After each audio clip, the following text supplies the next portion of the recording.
everybody, JC here with another T&I toy review. And today's review is in association with MarvelousNews.com, your #1 news source for everything Marvel. And for today's review, we're going to be taking a look at the final figure in the Marvel Legends Infinite Series Hulkbuster Build-A-Figure Avengers Wave with the Blizzard figure. This figure comes packaged in the same style of packaging we've seen with all the other Avengers Legends. You've got the Hulkbuster Build-A-Figure logo up top, the Marvel comic book logo, and then the figure clearly displayed in the window box packaging. Below you've got the Marvel Comics Infinite Series logo and then the name of the character. On one side you have art for Blizzard, which is the same on actually both sides, and then on the back we have a look at the figure, a little brief bio, and then a look at all the figures in the Hulkbuster Build-A-Figure wave. Okay, so let's get this figure open and take a look at what's inside. Okay, so here's a look at the figure outside of the packaging.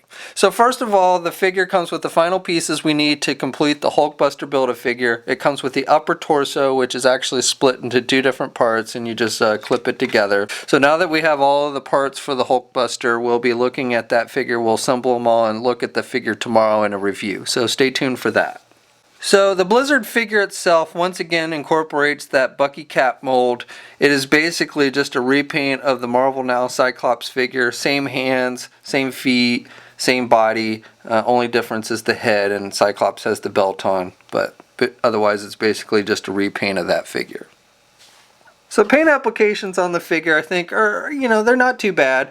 They've used a metallic paint for the blues, and you've got some of that marbleization going on throughout the blue colors, which doesn't really bother me too much. And then for the white, it's mostly a pearl white.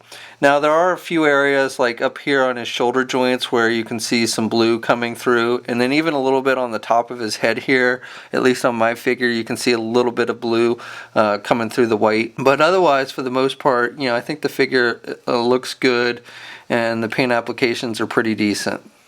One other little area of sloppiness with the paint is the joints on his arm, the under his armpit. They didn't paint blue, so you got that white joint kind of sticking out. So depending on how you're posing the figure, that can look a little bad. So the figure stands at about 6 1/4 inches tall. Again, it incorporates that Bucky Cap mold, so it's pretty much the same size as all the other figures that use that mold, such as the Marvel Now Cyclops. So articulation on this figure is pretty good. Again, using the Bucky Cap mold, it's got good articulation, and if you have any of the other figures that use that mold, you're familiar with how the articulation works on this one, but we'll go over it real quick.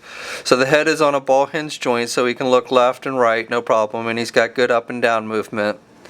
Arms are attached with your standard ball hinge joint, so he can get his arm out good, and he's got good rotation, and again, you get that kind of clicky noise when you rotate the arm.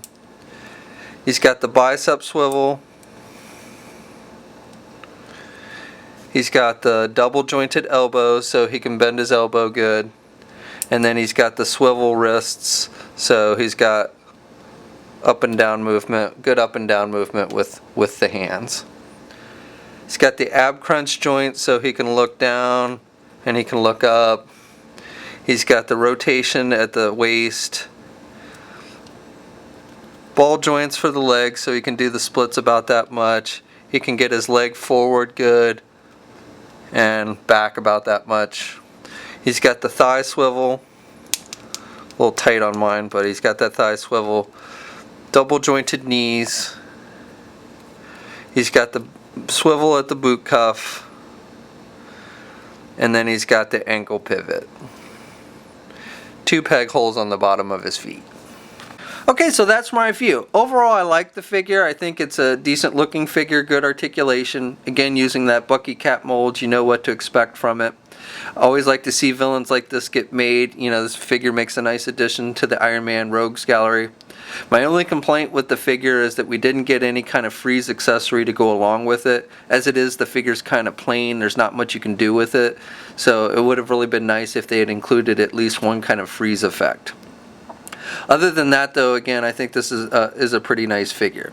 So this figure, along with the rest of the Hulkbuster figures, is slated to hit no later than mid-August, but again, because the Ant-Man Legends figures are starting to hit early, we may see this wave hit early as well. So we might even see this wave next month. We'll have a full gallery of images of this figure over at MarvelousNews.com. There's a link in the description below. And we'll be doing that Hulkbuster figure review tomorrow, so be sure to tune in for that. And as always, we ask, please leave a comment, let us know what you think. If you're so inclined, please like the video. And if you haven't already, please subscribe. And until next time, I'll catch you later.